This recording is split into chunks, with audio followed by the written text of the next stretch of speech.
नमस्कार, तर स्वागत आहे तुमचं माझ्या चॅनलमध्ये, ज्याचं नाव आहे तनुची दुनिया। तर आज आपण पाहणार आहोत मेथीची भाजी कशी बनवणार आहे मी माझ्या पद्धतीने।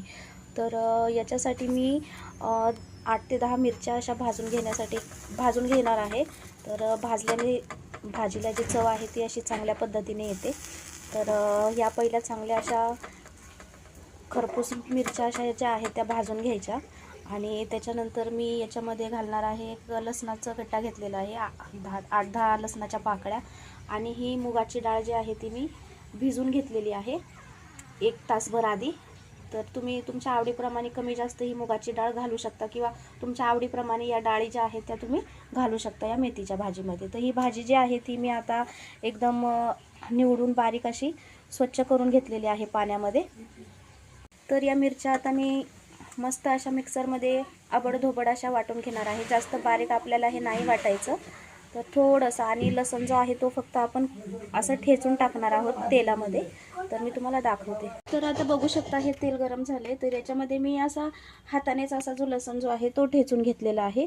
आता तो मी याच्यामध्ये घालते मस्तपैकी असं। हा थोडासा जास्त लाल नाही करायचा, हा थोडासा परतला की याच्यामध्ये आपल्याला ही जी मेथीची भाजी आहे ती घालायची आहे। तर मेथीच्या भाजीचं पाणी जे आहे ते पूर्णपणे निघालेलं आहे। म्हणजे मेथीची भाजी ही जी जास्त पाण्यासारखी म्हणजे ही होत नाही, पाणी सोडते ना ती ऑलरेडी, त्याच्यामुळे जास्त पाणी सुटल्यानंतर ती लवकर शिजते। मग आता मी याच्यामध्ये घालते मेथीची भाजी।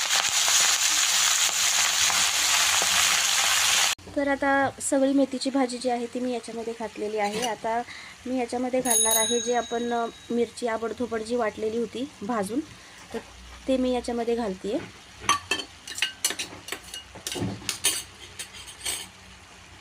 आणि ही जी मुगाची जी डाळ आहे ही डाळ आपण याच्यामध्ये घालायची आहे।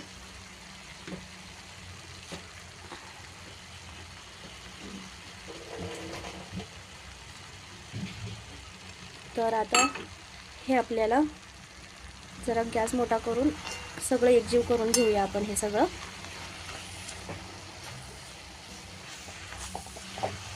जसं की तुम्ही बघू शकतात याच्यामध्ये मी थोडंसं मीठ घालून, चवीपुरतं मीठ घालून ही भाजी जी आहे ती आता एकजीव करून घेतलेली आहे। आणि आपल्याला याच्यावर झाकण न घालता, म्हणजे झाकण ठेवायचं नाही आहे, तर अशीच आपल्याला ही भाजी जी आहे ती शिजवून घ्यायची आहे। आणि याचं पाणी संपलं की आपण याच्यामध्ये शेंगदाण्याचं कूट घालणार आहोत।